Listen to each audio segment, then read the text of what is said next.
I was helping my 15-year-old son Alex with his science project when I heard the front door slam open. My husband Doug stormed into our living room, his face flushed with anger. Behind him stood a stunning blonde woman holding a small child who looked around 5 years old. Their matching blue eyes told me everything before Doug even opened his mouth.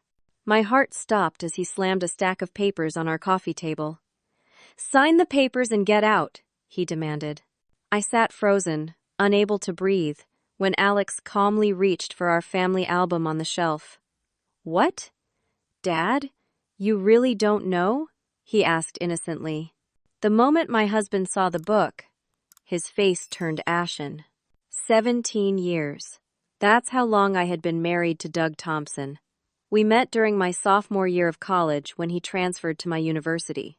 I was 19 and he was 23, supposedly taking a few years off after high school to work before pursuing higher education. Doug was charismatic, confident, and impossibly handsome with his dark hair and piercing blue eyes. I was immediately drawn to him, and within 6 months, we were engaged. We married in a small ceremony with just a few friends and family members. My parents had reservations about how quickly our relationship progressed, but they eventually gave their blessing when they saw how happy I seemed. Looking back, I realize now that Doug was careful to keep our wedding intimate, claiming he wanted it to be special just for us. The truth was far more calculated. After graduation, we settled in a suburb of Boston. Doug landed a job at an investment firm while I worked as a marketing coordinator. Within 3 years, we welcomed our son Alex into the world. I took a year off to care for him before returning to work part-time. Our life looked perfect from the outside. A beautiful colonial home with a manicured lawn, successful careers, and a healthy, intelligent child. Doug climbed the corporate ladder quickly, becoming a senior investment manager with a 6-figure salary. He was charming at company parties, coached Alex's Little League team, and remembered every anniversary with extravagant gifts. We were the family others envied. At least, that's what I believed. The first signs were subtle. Doug began working later and traveling more frequently for business. When home, he grew distant, often locked away in his home office. I told myself this was normal for someone in his position. The promotion he received 5 years ago meant more responsibility, more pressure. I convinced myself that his emotional withdrawal was temporary. Then I found the receipts. Expensive dinners at restaurants we had never visited together. A hotel charge in Boston, just 30 minutes from our home, on a night he claimed to be in New York. A jewelry store purchase that never made its way to my jewelry box. Each time, Doug had a plausible explanation. The dinner was with clients. The hotel was an error on his credit card statement. The jewelry was a gift for his assistant's retirement. I believed him because I wanted to. Because the alternative would shatter the life we had built. Because I loved him. I ignored the way he scrutinized my appearance, suggesting I should exercise more or update my wardrobe. I brushed off his criticisms of my parenting when I allowed Alex to pursue art instead of sports. I accepted his excuses when he missed family events for work emergencies. Last month, I tried to make a purchase and my card was declined. When I called the bank, I discovered I had been removed from our joint account. Doug claimed it was a mistake, that he'd fix it immediately. He never did.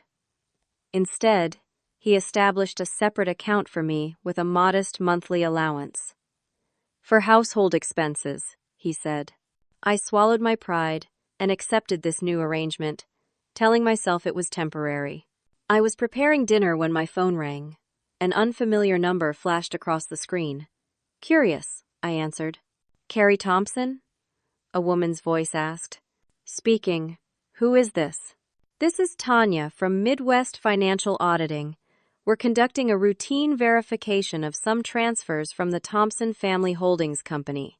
I frowned, confused. "I'm sorry. There must be a mistake. We don't have a family company."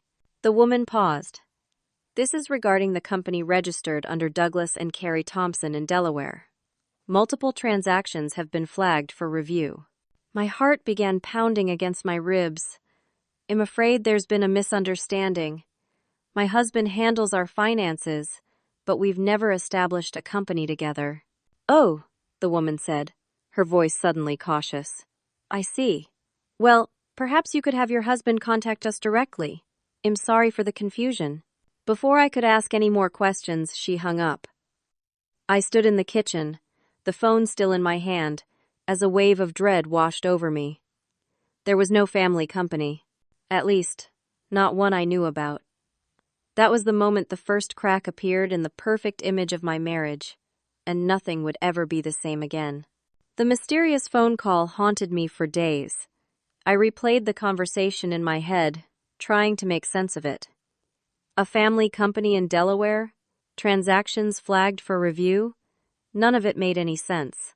I considered confronting Doug directly, but something held me back, a gut feeling that I needed to understand more before showing my hand. While Doug was on a 3-day business trip, I began my investigation. I waited until Alex was at school, then went into Doug's home office. He always kept it locked, but years ago, I had found the spare key hidden in his bedside drawer. I told myself I would just take a quick look to put my mind at ease. The office was immaculate, everything neatly organized. Doug's laptop was gone, he always took it with him, but there was a filing cabinet in the corner. Most of the drawers contained ordinary documents, tax returns, insurance policies, investment statements. Nothing unusual. Then I opened the bottom drawer. Inside was a folder labeled Thompson Family Holdings. My hands trembled as I opened it. The documents inside confirmed everything the woman on the phone had said. There were incorporation papers for a company in Delaware, listing both Doug and me as founders and directors. My signature appeared on several documents, signatures I had never provided. My stomach churned as I realized Doug had forged my name. As I dug deeper, I found bank statements for accounts I never knew existed. Millions of dollars had flowed through these accounts over the past 7 years. Money transferred from our legitimate investments, real estate holdings I didn't recognize, and large sums moved offshore. It was overwhelming and terrifying. I carefully photographed everything, then returned the documents exactly as I had found them. I needed help, but I couldn't risk Doug discovering what I knew. I called my closest friend, Madison, who happened to be an attorney specializing in family law. We met at a cafe far from my neighborhood. I showed her the photos and explained the situation. "Carrie, this is serious," she said, her expression grave. "If Doug has been moving assets without your knowledge, especially using your forged signature, that's fraud. But we need more evidence before we can take action." "What kind of evidence?" I asked. "Bank records, transfer details, communication about these transactions." "Does Doug have any other devices at home? A desktop computer, perhaps?" "There's a desktop in the family room," I said. "Alex uses it for schoolwork, but Doug logs into it sometimes." Madison nodded thoughtfully. "There's software you can install that tracks activity. It would give us a clearer picture of what's happening." The idea of spying on my husband made me uncomfortable, but the alternative, letting him potentially steal our family's financial future, was worse. Madison helped me purchase and install the tracking software that evening before Doug returned. Over the next 2 weeks, Doug's behavior became increasingly erratic. He stayed away for days at a time, claiming work emergencies. When home, he took calls in the garage or backyard, his voice too low to overhear. He grew irritable with Alex and me over minor issues. Several times I caught him watching me with a calculating expression that sent chills down my spine. The tracking software revealed concerning activity. Doug regularly logged into banking websites I had no access to, communicated with someone named Heather through a private email account, and searched for real estate in California. There were also searches about asset division and divorce and hiding money from spouses. One evening, I found Alex sitting alone in the dark living room, looking troubled. "What's wrong, honey?"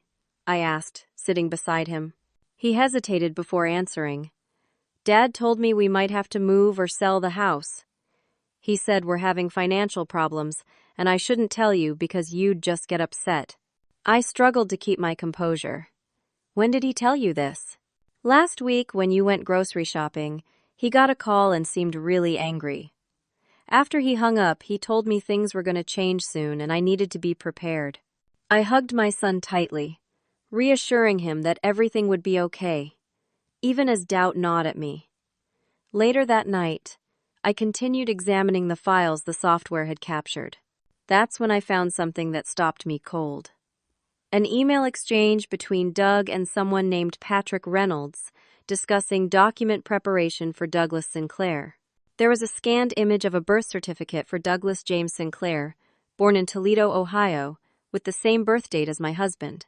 But my husband's name wasn't Douglas Sinclair. He was Douglas Thompson, born in Chicago, Illinois. At least, that's what he had always told me. I stared at the screen, my world tilting on its axis. Who had I really married? I immediately called Madison. I think my husband has been living under a false identity, I told her, my voice shaking. I need to find out who he really is. Madison connected me with a private investigator named Garrett, who specialized in identity fraud cases. I drained my personal savings account, the one Doug didn't know about, to pay his retainer. Within a week, Garrett delivered information that shattered the last remnants of my marriage. Miss Thompson, the man you've been married to for 17 years, is neither Douglas Thompson nor Douglas Sinclair, Garrett explained, as we sat in a quiet corner of a public library. His real name is Daniel Shepard, born in Grand Rapids, Michigan. He has quite a history. I listened in stunned silence as Garrett laid out the facts. Daniel Shepard had been married 3 times. His first marriage at age 20 to a woman named Lillian in Michigan ended when he disappeared with most of their savings. His second marriage to Bethany in Illinois lasted 4 years before he vanished again, taking a substantial insurance payout from a house fire. Neither marriage had been legally dissolved. He had simply abandoned these women and created new identities. Bethany reported him to the authorities, but by then, he was living as Douglas Thompson and married to me. The case eventually went cold when investigators couldn't locate him. But there's more, Garrett continued, sliding a photograph across the table. This was taken 3 months ago. The photo showed Doug, my husband, leaving a restaurant with a young blonde woman and a small child. They were smiling, holding hands like a happy family. Her name is Heather Davis, Garrett explained. She's 32, works as a pharmaceutical sales rep. They've been involved for at least 6 years, based on my investigation. The child, a boy named Ethan, is 5 years old. I stared at the photo, feeling physically ill. 6 years. While I was raising our son, maintaining our home, supporting Doug's career, he had been building a parallel life with another woman. And they had a child together. Are they married? I managed to ask.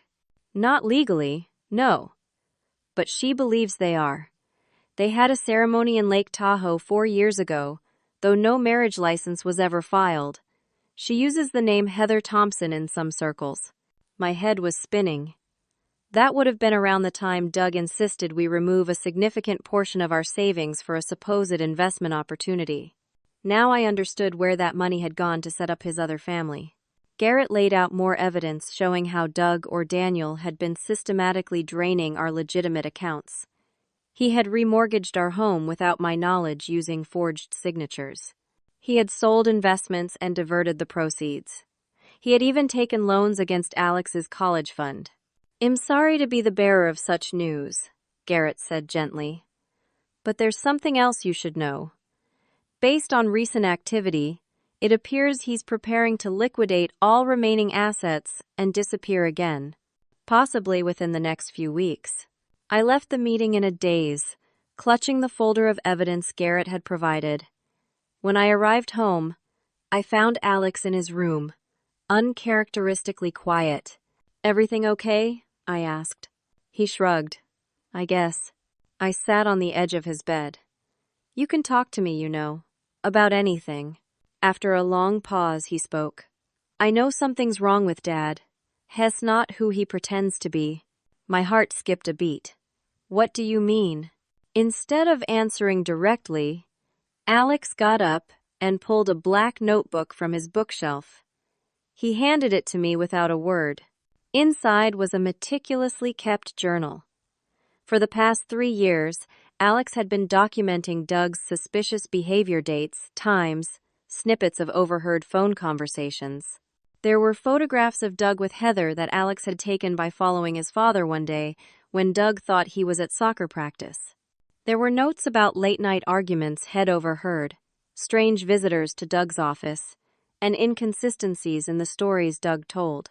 My 15-year-old son had been conducting his own investigation all this time. "Why didn't you show me this before?" I asked, tears filling my eyes. "I thought maybe I was wrong," Alex said quietly.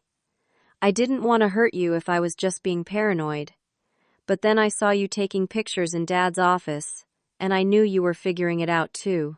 I hugged him tightly, amazed by his perceptiveness and protective instinct. My son had seen the truth long before I had been willing to acknowledge it. "We're going to be okay," I promised him. "But we need to be very careful right now. Dad is planning something, and we need to protect ourselves." Together, Alex and I formulated a plan.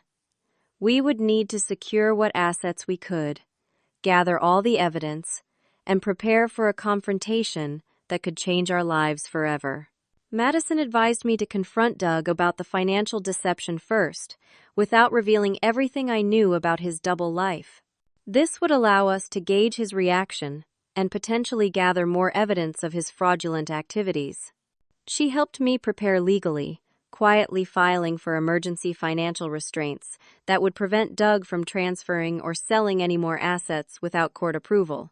I chose a Sunday evening when Alex was staying overnight at a friend's house. I didn't want him present for what I anticipated would be an ugly confrontation. I set my phone to record and left it on the kitchen counter before calling Doug into the living room.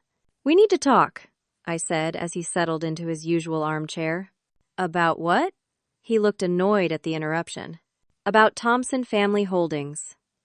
About the remortgage on our house. About the loans against Alex's college fund." His expression shifted instantly, a flash of alarm quickly masked by confusion. "What are you talking about?" "I know about the company in Delaware, Doug. I know about the offshore accounts. I know you've been moving our money without my knowledge or consent." He laughed dismissively. "You're being ridiculous, Carrie. You've never understood our finances. This is exactly why I handle everything." His condescension ignited a spark of anger that helped steady my nerves. I calmly placed copies of some of the documents on the coffee table between us. His eyes darted to the papers, and I saw a muscle in his jaw tighten. "Where did you get these?" he demanded. "Does it matter? The point is, I know what you've been doing, and I want to know why." He stood abruptly, looming over me. "This is my money. I've earned every penny while you've been playing house all these years." "Playing house?" I repeated incredulously. "I've worked part-time our entire marriage, while raising our son and managing our home. My income has gone into our joint accounts you emptied." His face hardened. "You want to know the truth? Fine. I've been planning my exit strategy for years. This marriage has been dead for a long time, Carrie. I'm moving on, and I'm taking what I deserve with me." "And what about what Alex and I deserve?" He sneered. "I'll provide child support as legally required. As for you, that's what alimony is for. Though don't expect much. You should have developed some useful skills instead of that worthless marketing job." Each word was a knife, but I forced myself to remain calm. "Is there someone else, Doug?" A flicker of wariness crossed his face. "That's not relevant." "I think it is." "Fine," he said with a shrug. "Yes, I've met someone. She's everything you're not. Young, beautiful, ambitious. And she knows you're married? That you have a son? She understands my situation. Some women know how to support a man instead of holding him back." I took a deep breath. "I want you to move out. Tonight." He laughed. "This is as much my house as yours. I'm not going anywhere until I'm good and ready." Then I stood, facing him directly.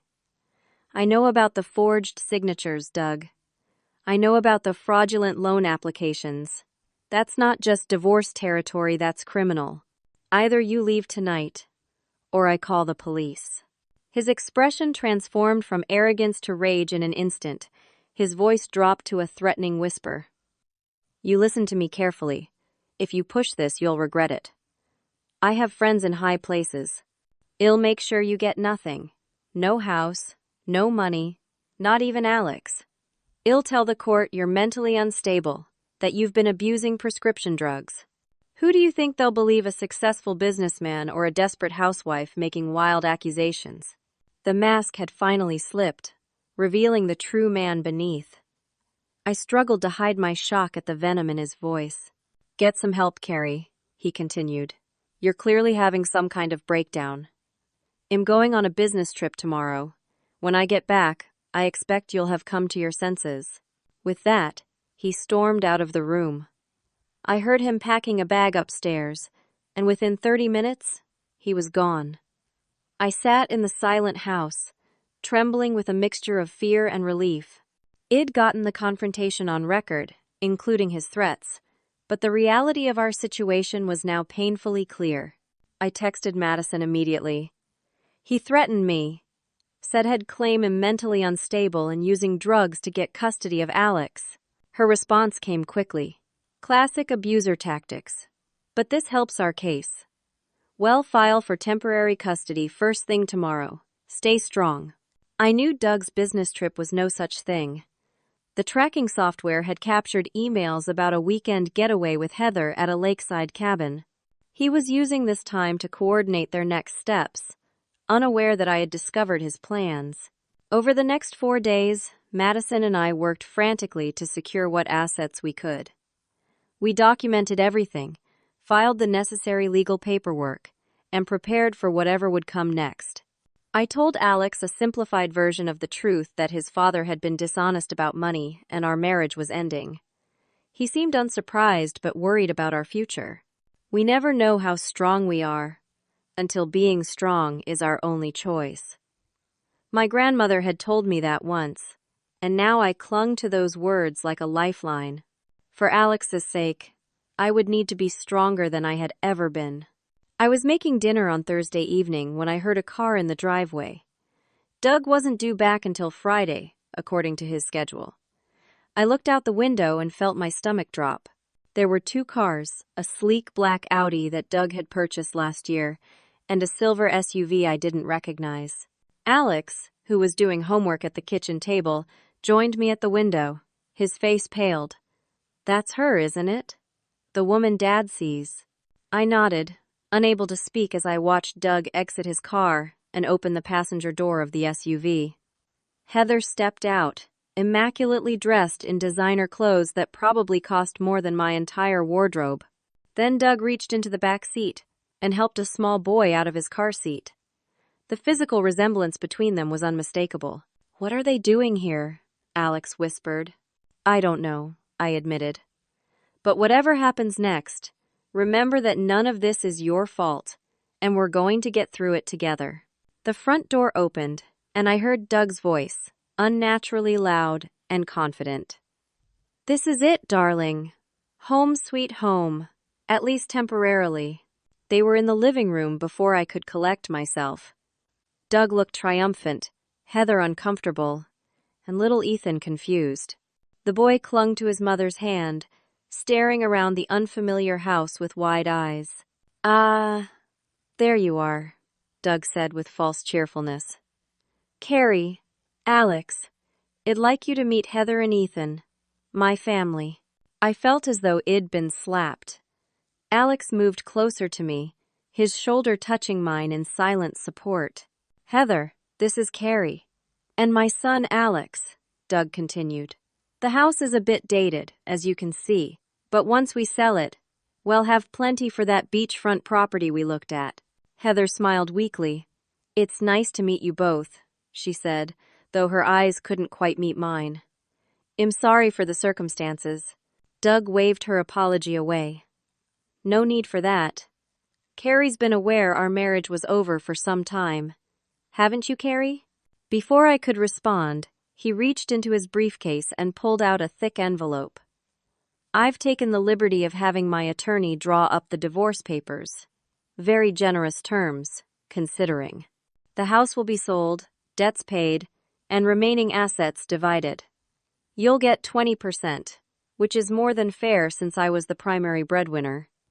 He placed the envelope on the kitchen counter, then added, I'd like this signed tonight. My attorney can file it tomorrow, and we can all move forward. I've already found you a nice apartment in town. Affordable, even on your salary. The sheer audacity left me speechless. He had brought his mistress and their child into our home to demand I sign away our marriage and assets on the spot. It was cruel beyond imagination. Doug, Heather said quietly, maybe we should go to a hotel. Give Carrie some time to review the papers with her attorney. Doug shot her an irritated look. Nonsense. This needs to be resolved now. I want to put this house on the market immediately. He turned back to me, his expression hardening. Sign the papers, Carrie. Don't make this difficult. I found my voice at last. I think you should leave. All of you. My attorney will contact yours tomorrow. Doug stepped toward me, his posture suddenly threatening. I don't think you understand the situation. You have no choice here. Sign the papers and get out. Alex, who had been silently observing the scene, suddenly straightened. Wait here, he said to me, before disappearing upstairs. Doug laughed dismissively. Teenage dramatics. Now, about these papers. But his words trailed off as Alex returned, carrying a familiar leather-bound book in his hands. Our family album, or so it appeared. What? Dad, you really don't know what this is? Alex asked, his voice surprisingly steady. As Doug turned to look at what his son was holding, his face transformed. The blood drained from his features, leaving him ashen. For the first time since I'd known him, Douglas Thompson or Daniel Shepard looked truly afraid. The tension in the room was suffocating. Doug stared at the album in Alex's hands as though it were a venomous snake poised to strike. Heather shifted uncomfortably, clutching little Ethan's hand tighter. Put that away, Alex, Doug ordered, his voice strained. This doesn't concern you. I think it concerns all of us, Alex replied with a calm that belied his 15 years. Especially Heather. She should know exactly who she's been involved with. Heather glanced between Doug and Alex, confusion evident in her expression. Dougie, what's going on? What is that book? I almost laughed at the nickname, Dougie. A man I had been married to for 17 years, and I had never once called him that. It's nothing, Doug insisted, stepping toward Alex. Just family photos. Alex, give that to me now. Alex backed away, maintaining distance between them. Actually, it's a lot more than family photos, isn't it, Dad? Or should I call you Daniel? Or maybe you prefer Douglas Sinclair? Doug's face contorted with rage. You have no idea what you're talking about, but I could see the panic in his eyes. Whatever was in that album, it wasn't what I thought it was. Actually, I do, Alex continued. I've been collecting information for a long time. Mom isn't the only one you've been lying to. Heather stepped forward, her perfectly manicured hand reaching for the album. May I see that, please? Before Alex could respond, Doug grabbed her arm. We need to go. Now. Not until I understand what's happening, Heather insisted, pulling away from him. Dougie, you're scaring me. And you're scaring Ethan. The little boy was indeed frightened, his blue eyes wide as he watched the adults arguing. I moved to stand beside Alex, placing my hand on his shoulder. I think we all deserve some answers, I said, finding strength I didn't know I possessed. Particularly Heather. Doug looked trapped, his eyes darting between us and the door, calculating his options. Finally, he switched tactics, his expression softening as he turned to Heather. Honey, this is just my ex being difficult. She's always been jealous and unstable. Let's go to the hotel, and I'll explain everything. The word ex stung, though our marriage had been a lie for years. but I wasn't going to let him manipulate Heather the way he had manipulated me. "We aren't divorced yet, and am not your ex," I said firmly. "And Heather deserves to know the truth before she leaves with you." "What truth?" Heather demanded, her composure cracking. "Someone tell me what's going on." Alex opened the album, but it wasn't filled with family photographs. Instead, there were printouts of documents, newspaper clippings, and handwritten notes, meticulously organized and labeled. "My son is apparently much smarter and more observant than either of us gave him credit for," I told Heather. "While I was busy believing in our perfect family, he was documenting the inconsistencies in his father's stories. The mysterious phone calls, the unexplained absences." Alex turned the album toward Heather. The first page contained copies of 3 different birth certificates, all with Doug's photo attached, but with different names, birthplaces, and parents. Heather's hand flew to her mouth. "What is this?" "Your Dougie has had at least 3 different identities that we know of," I explained. "His real name is Daniel Shepard. Before he was Douglas Thompson, my husband, he was Douglas Sinclair, who disappeared with his first wife's savings." "You're lying?" Doug snarled. But the accusation lacked conviction. He looked cornered, dangerous. "No, she's not," Alex said. "And I have proof. Not just documents. I found your first wife, Lillian. We've been in contact for months. She recognized you immediately from recent photos." This revelation seemed to hit Doug like a physical blow. "You contacted Lillian?" he whispered. Alex nodded. "And Bethany, too. Your second wife. The one who filed fraud charges after you disappeared with the insurance money from your house fire." "You're making this up," Doug insisted, but his voice was hollow. "There's a case file with your fingerprints, Dad," Alex continued relentlessly. "Bethany kept it all these years, hoping you'd eventually be caught. I have copies of everything." Doug suddenly lunged for the album, but Alex anticipated the move and stepped back. I was faster than I expected, positioning myself between them. "Don't you dare," I warned. Doug turned his fury on me. "You put him up to this, didn't you? Poisoning my son against me." "Nobody poisoned me against you," Alex retorted. "I have eyes. I've watched you lie to Mom for years. I've heard your late-night phone calls. I saw you with her." He gestured toward Heather. "At the park with Ethan 3 years ago. You thought I was at soccer practice, but I followed you." Heather had gone pale, her eyes wide with shock. "You were married to 2 other women? Before Carrie?" Doug reached for her hand. "It's not what it sounds like. They were brief relationships before I met you. I can explain everything." She pulled away from him. "What about your company? Thompson Family Investments? You told me you'd started it after college." Alex turned to a different page in the album. "Are you referring to this company?" he asked, showing her incorporation documents. "The one he created 6 years ago using forged signatures and stolen identities?" "Stolen identities?" Heather echoed, looking increasingly horrified. Alex nodded grimly. "Including yours. Did you know you're listed as a director, with all the legal liability that entails?" I watched as Heather processed this information, her carefully constructed world crumbling around her just as mine had. "Tell me this isn't true," she pleaded, turning to Doug. "Tell me you haven't been lying about everything." For a moment, I almost felt sorry for her. She was another victim in Doug's elaborate scheme, just as I had been. Doug recognized he was losing control of the situation. His expression hardened into something cold and unfamiliar. "This is ridiculous," he snapped. "I'm not standing here listening to these accusations. Heather, take Ethan and wait in the car." "Not until I see what's in that book," she insisted, a new determination in her voice. I took the album from Alex, turning to another section. "This shows the money trail," I told her. "How he drained my accounts, took loans against our house, and even stole our son's college fund. I suspect he's been doing the same to you." Heather looked stricken. "My inheritance," she whispered. "You said you invested it." "I did invest it," Doug insisted. "In our future."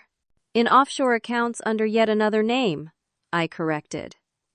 Garrett, the private investigator I hired, found those too. You hired someone to spy on me? Doug demanded, outraged. It was a fair question, given that he had been living a completely double life for at least 6 years. I was protecting myself and Alex, I replied evenly. Just like you've been protecting yourself all these years. Doug's facade finally crumbled entirely, his face contorted with rage as he grabbed the nearest object, a crystal vase Wed received as a wedding gift, and hurled it against the wall. It shattered spectacularly, sending glass shards flying. Ethan began to cry, clinging to Heather's legs. You've ruined everything, Doug shouted. I had it all planned perfectly. Heather scooped up her frightened child, backing toward the door. I need to go, she said, her voice shaking. I can't be part of this. Don't you dare leave, Doug threatened, turning his anger toward her. Not after everything I've done for you. Done for me? She repeated incredulously. You lied to me. About everything. You told me you were divorced. You told me our money was safely invested. You promised me a legitimate life. Doug advanced toward her. You're not going anywhere. Not with my son. I moved to stand between them. Don't threaten her, Doug. It's over. For both of us. Something in his expression changed, becoming even more dangerous. My mother always said I should have listened to my instincts and never married you, he spat. She was right. You're pathetic, Carrie. Always so trusting. So desperate to believe in our perfect little family. It hurt, but not as much as it would have even a week ago. I was beginning to see him clearly for perhaps the first time in our marriage. And yet, am not the one whose life is falling apart right now, I replied quietly. With an inarticulate cry of rage, Doug lunged for the album again. This time he managed to grab it, immediately trying to tear it apart. But Alex had prepared for this possibility. It's too late, Dad, he said. That's just a copy. All the originals are safe, and they've been sent to the FBI. The FBI? Doug froze, the color draining from his face for the second time that evening. Alex nodded solemnly. Mail fraud, wire fraud, identity theft, forgery. I may be just a kid, but even I know those are federal crimes. Doug looked from Alex to me, then to Heather, who was backing toward the front door with Ethan in her arms. The calculating expression that crossed his face told me he was assessing his options, looking for an escape route. None of you will be able to prove anything, he said finally, his voice cold. It's my word against yours. And I've got resources none of you can imagine. Before any of us could respond, there was a sharp knock at the front door. 3 loud, authoritative raps that echoed through the suddenly silent house. Alex smiled for the first time that evening. Actually, Dad, I think your time just ran out. The knocking continued, more insistent this time. Doug stared at the door, then at Alex, sudden understanding dawning on his face. What did you do? He hissed. The right thing, Alex replied, his voice steady despite the tension radiating throughout the room. I moved toward the door, but Doug grabbed my arm, his fingers digging painfully into my flesh. Don't, he warned, his voice low and threatening. Federal agents! A voice called from outside. Open the door! Heather gasped, clutching Ethan closer. The little boy had stopped crying, sensing the gravity of the moment even if he didn't understand it. I pulled my arm free from Doug's grasp. It's over, I told him quietly. Whatever you're planning to do now will only make things worse. For a brief, terrible moment, I thought he might become violent. There was a wildness in his eyes I'd never seen before.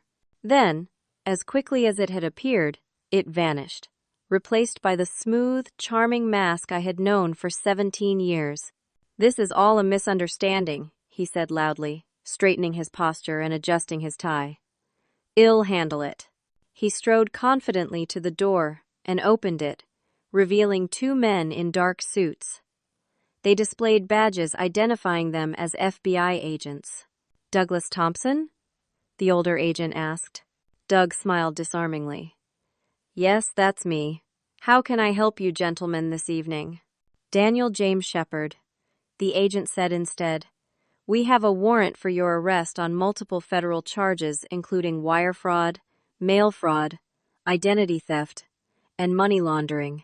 Doug's smile faltered. There must be some mistake. My name is Douglas Thompson. The younger agent produced a tablet. Is this you, sir? He showed Doug a photograph, a mugshot from years ago.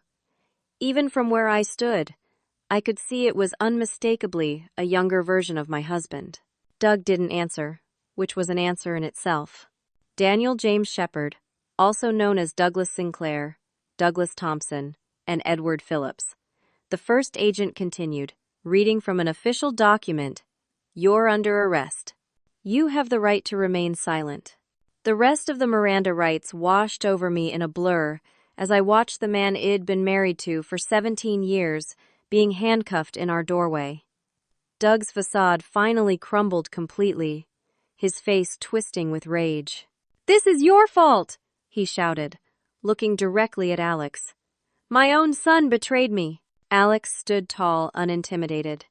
You betrayed us first, Dad. You betrayed everyone who ever loved you. The agents began leading Doug toward a waiting vehicle. One of them turned back to us. We'll need statements from all of you. If you could come down to the field office tomorrow morning? I nodded numbly, unable to form words. As they escorted Doug down the walkway, he suddenly called out to Heather. Call Patrick. Tell him to execute Plan B. He knows what to do. Heather didn't respond, her face a mask of shock and confusion. Little Ethan began to cry again, burying his face in his mother's shoulder. Once the agents had placed Doug in their vehicle, the younger one returned to the doorway. Ma'am, he said, addressing me, we have reason to believe your husband may have additional accomplices. Is there a Patrick associated with him that you know of? I shook my head. I don't know any Patrick. I do, Alex said quietly. Patrick Reynolds, Dad's attorney. The one who helped set up the fake companies. The agent nodded, making a note. We have a warrant for his office as well. His phone's been disconnected and his office cleared out. If he contacts any of you, please let us know immediately. After the agents departed with Doug, the 3 adults and 2 children stood in awkward silence. Heather looked lost, still holding Ethan close. I should go, she said finally. I never meant. I didn't know. I believe you, I told her, surprised to find I genuinely did. He fooled both of us. She nodded, tears filling her eyes. What am I supposed to do now? Where do I go? Everything we had was in his name. The realization that Heather was as much a victim as I was solidified. For 6 years, she had believed she was building a life with a man who loved her, just as I had for 17. Do you have family you can stay with? I asked. She shook her head. My parents are gone. My sister and I haven't spoken in years. Daniel said it was better that way, that we should focus on our own family. It was a familiar pattern. He had gradually isolated me from my support network, too. Is there a hotel nearby? She asked. I have some cash and credit cards, at least for now. Actually, I began, surprising myself with what I was about to offer. You and Ethan can stay here tonight, in the guest room, just until you figure things out. Alex looked at me with newfound respect, while Heather appeared stunned by the offer. Why would you help me? She asked. After what I've done. You haven't done anything except fall for the same lies I did, I replied. And that little boy deserves better than spending the night in a car or a strange hotel after everything that's happened. Heather hesitated, then nodded gratefully. Thank you. Just for tonight. After getting Heather and Ethan settled in the guest room, I found Alex in the kitchen, making tea, a habit head picked up from my mother. I'm proud of you, I told him, my voice thick with emotion. What you did took incredible courage. He handed me a steaming mug. I should have told you sooner, about the album, about contacting Dad's other wives. I just wanted to be sure. I shook my head. You were protecting me and gathering evidence the right way. How long have you been in contact with the FBI? 3 weeks, he admitted, after I found the documents about his other identities. Agent Ramirez said they had been looking for Daniel Shepard for years, but he kept changing his identity before they could catch up. I marveled at my son's maturity and resourcefulness. All this time, I'd been trying to shield him from the truth when he had been working to expose it. So what happens now? He asked quietly. I took a deep breath, considering the question. Now we rebuild. It's going to be hard for a while. There's a lot to untangle legally and financially. But, well, get through it together. Alex nodded thoughtfully. And Heather and Ethan? I sipped my tea, thinking about the woman and child sleeping in our guest room. They didn't ask for any of this either. Well, help them if we can, at least until Heather can contact her sister or find other support. We sat in companionable silence for a while, processing the events of the evening. Despite the upheaval, I felt a strange sense of relief. The lies had been exposed. The truth, however painful, was finally out in the open. Tomorrow would bring statements to the FBI, conversations with attorneys, and the beginning of a long process to reclaim our lives. But for tonight, knowing that Daniel Shepard or Douglas Thompson, or whatever his real name was, could no longer manipulate and deceive us was enough. As I hugged my son goodnight, I realized that while one family had been broken beyond repair this evening, the core of what truly mattered, my relationship with Alex, remained stronger than ever. 6 months passed in a blur of legal proceedings, financial investigations, and emotional healing. The day after Doug's arrest, Heather and I sat together at my kitchen table, comparing notes and filling in the blanks in each other's stories. The similarities were striking. He had used the same romantic gestures, the same promises, even the same pet names with both of us. The federal investigation revealed the full scope of Daniel's crimes spanning 20 years and 5 states. In addition to Lillian, Bethany, myself, and Heather, there had been another woman in Florida who had narrowly escaped his scheme when she became suspicious of discrepancies in his background. Daniel had defrauded all of us collectively of more than $4 million. Patrick Reynolds, Daniel's attorney and accomplice, was arrested trying to board a flight to a non-extradition country. He eventually cooperated with authorities in exchange for a reduced sentence, providing crucial evidence about offshore accounts and hidden assets. The legal system moved slowly but deliberately. With Madison's help, I secured emergency orders freezing all remaining assets and protecting what was left of our home equity and Alex's college fund. Heather faced similar challenges. Her inheritance had indeed been siphoned away, and the luxury apartment she thought they owned was actually leased under a false corporate identity. In an unexpected turn of events, Heather and I found ourselves becoming allies, then friends. She moved back to her hometown in Oregon to reconnect with her estranged sister, taking Ethan with her. We spoke weekly, updating each other on legal developments and supporting one another through the emotional aftermath. Lillian and Bethany, Daniel's previous wives, reached out after learning of his arrest. Together, the 4 of us formed an unlikely support network. We shared our stories, validated each other's experiences, and offered advice on rebuilding our lives after such profound betrayal. There was something powerfully healing about connecting with other women who truly understood what we'd experienced. On a crisp October morning, I sat in the federal courthouse, listening as the judge sentenced Daniel Shepard to 15 years in federal prison. He had pleaded guilty to multiple charges as part of a deal to avoid an even longer sentence. Throughout the proceedings, he never once looked at me or acknowledged Alex, who had insisted on being present. Outside the courthouse, reporters gathered, eager for comments from the wives of the man tabloids had dubbed the identity thief. Madison had advised us to avoid making public statements until all legal matters were resolved. But as we exited the building, I felt compelled to speak. This isn't just about money or fraud, I told the assembled journalists. This is about the emotional devastation caused by years of lies and manipulation. But it's also about resilience, about rebuilding, about learning to trust again not blindly, but wisely. The case attracted national attention, bringing focus to the issue of financial abuse in relationships.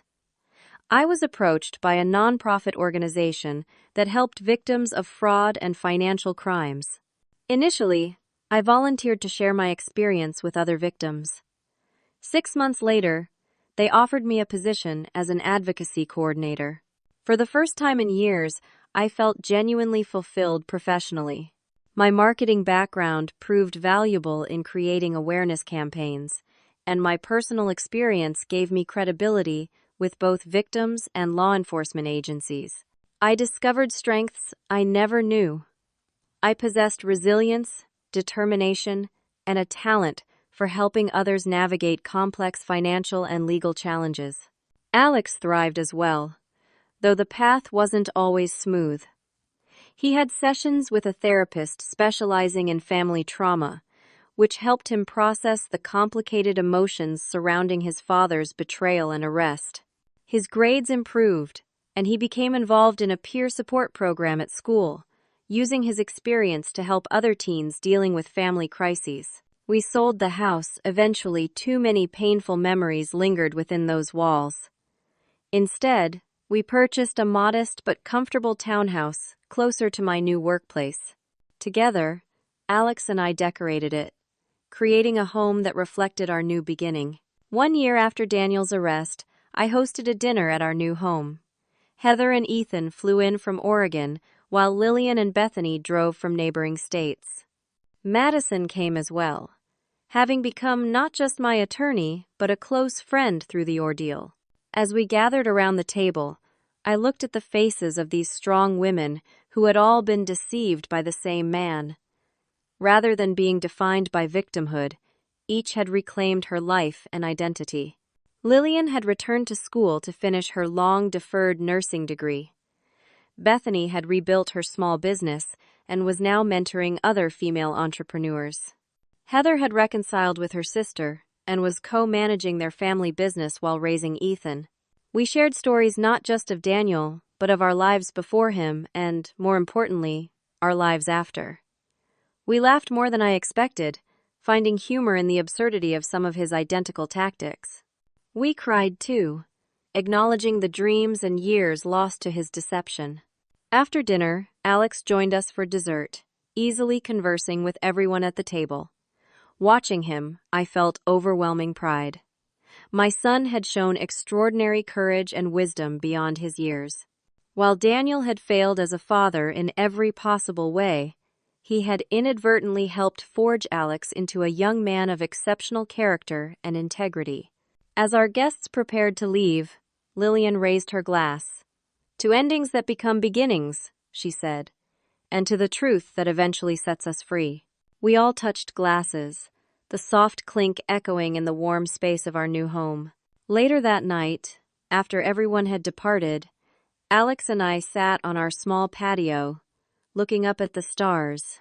"Do you ever miss him?" Alex asked suddenly. "The dad you thought he was?" I considered the question carefully. "Sometimes I miss the idea of him," I admitted. "The partner I believed I had. But that person never really existed.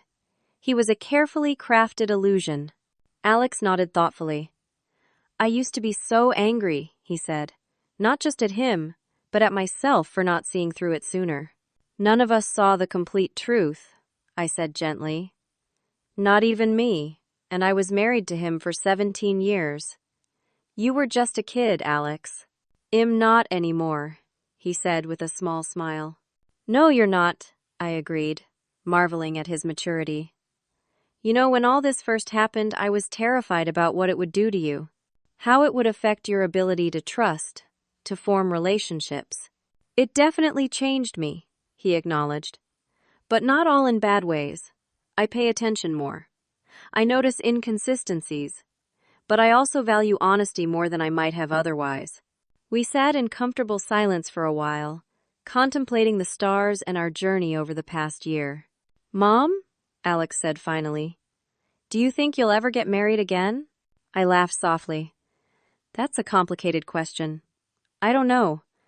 I think I'd need to learn to trust my own judgment again first. But I'm not closing the door on the possibility. What about you? Has this made you cynical about relationships? He considered this. Not cynical. Cautious, maybe. But I still believe in good people. Look at us, we've been through one of the worst kinds of betrayals, but we're okay. Better than okay. His words warmed my heart. Yes, we are. The truth was, we had not just survived Daniel's betrayal, we had emerged stronger for having faced it. The experience had stripped away my naivety, but had also revealed a core of strength I hadn't known I possessed. It had taught me to trust my instincts, to recognize red flags, and to value transparency above superficial charm. Most importantly, it had shown me that even in the darkest moments, when everything I thought I knew proved false, I was capable of rebuilding, of starting over, of creating something genuine and meaningful from the ashes of deception. My life was not the one I had planned or expected. The fairy tale marriage I'd believed in had been an elaborate lie. But the reality I'd created in its wake, while harder won, was authentic in a way my previous life had never been. I had discovered my own strength, forged genuine connections, and built a life based on truth rather than illusion. As Alex and I sat beneath the vast canopy of stars, I felt a profound sense of peace. The past could not be changed, but the future stretched before us, full of possibilities. And for the first time in a very long time, I was genuinely excited to discover what it might hold. What do you think is the most important lesson you've learned from your experience with deception and rebuilding trust? Has anyone else gone through a similar betrayal and found their way back to trusting again? I hope my story inspires those going through difficult times to know that healing is possible and that sometimes our greatest strengths are revealed in our darkest moments. Please like, comment, subscribe, and share if this story resonated with you. Thank you for listening. And remember that every ending, no matter how painful, carries the seeds of a new beginning.